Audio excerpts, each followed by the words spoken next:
मान्छे कतिको खाने हेर्नु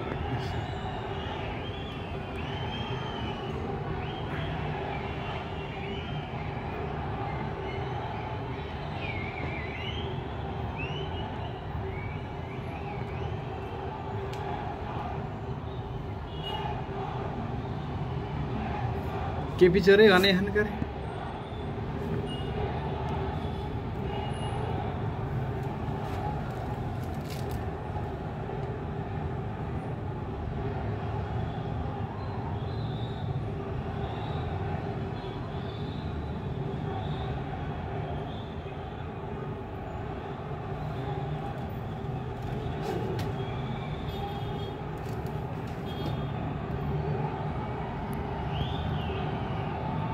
रहेछ नै सर अन्त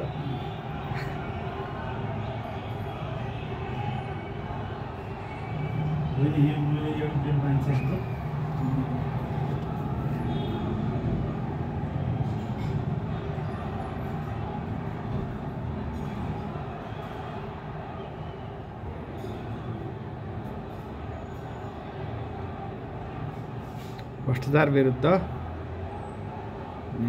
जेनजीहरूले चाहिने आन्दोलन निकालेका छन्। अहिलेसम्मको अवस्था हेर्दाखेरि सहभागिता चाहिने एकदमै उत्साहजनकै देखिएको यहाँ चाहिँ देखिन आएको छ। केही सार्वजनिक यातायात जस्ता अब अलिअलि त चलेकै देखिन्छन्। कमसेकम उहाँहरूले सार्वजनिक यातायातलाई चाहिने सुचारू रूपमै सकेसम्म चल्न दिएदेखि एकदमै राम्रो हुन्थ्यो भन्ने बनाइयो हैन।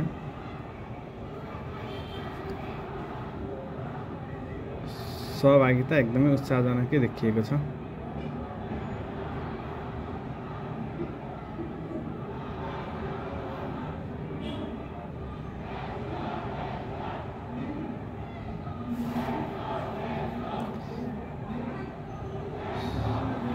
सबै चाहिने युवाहरू विदेश गए भन्छन् भन्नलाई हैन, तर यहाँ नि युवाहरूको संख्या एकदमै ठुलो मात्रामा देखिएको छ।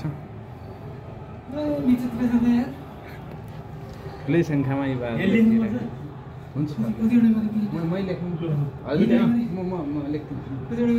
दुईटा चाहिँ अहिले फेरि यो दुईटा रहेन कि यसले हेरि दुईटा लिएर मैले चाहिँ एउटा माग्नु मात्रै यो फोटो गरेर गर्दैछु एउटा छ छ है अहिले हुन्छ कति बेला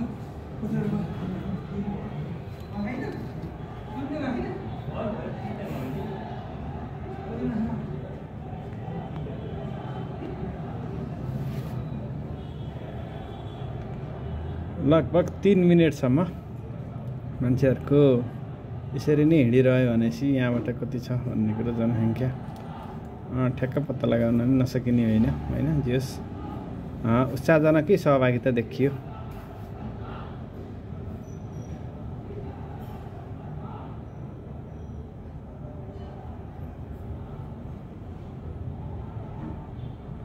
सार्वजनिक यातायात चलिरहेका छन्, सबभन्दा खुसीको कुरो त्यही हो।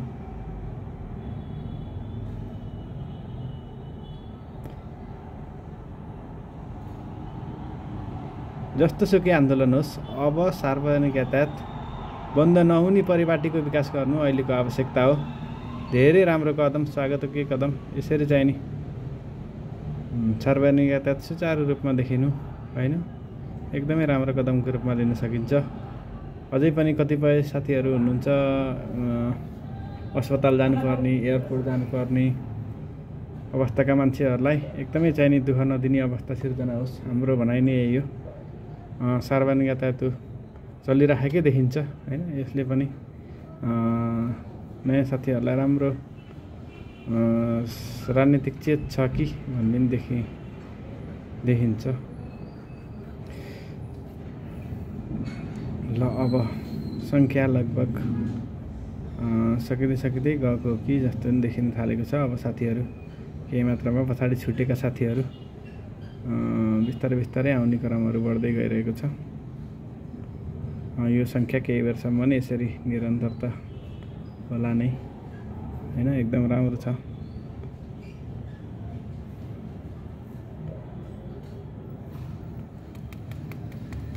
अहिले चाहिँ नि अब विश्वविद्यालयमा भइरहेका क्याम्पसहरूमा भएका स्वतन्त्र विद्यार्थी युनियनहरूले पनि यो आन्दोलनलाई साथ दिने वातावरण बनोस् होइन, त्यसले मात्रै यो आन्दोलनलाई पूर्णता दिन काम लाग्ला।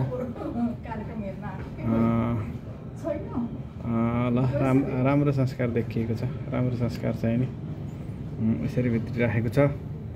नयाँ स्वतन्त्र अब अहिले हाल चालु अवस्थामा रहेका स्वतन्त्र विद्यार्थी सङ्गठनहरूले पनि यसलाई एकबद्धता जनाउन सकियो भने यसले मूर्त रूप लिला कि भने जस्तो देखियो होइन। अब अन्तिममा हेर्दाखेरि आन्दोलनकारीहरू भनौँ कि अभियन्ताहरू भनौँ कि उहाँहरूको सङ्ख्या अझै चाहिँ नि बढ्नुपर्ने आवश्यकता देखिएको छ। जे भए नि सानो प्रयास सफलै देखिएको छ भनौँ अहिलेलाई।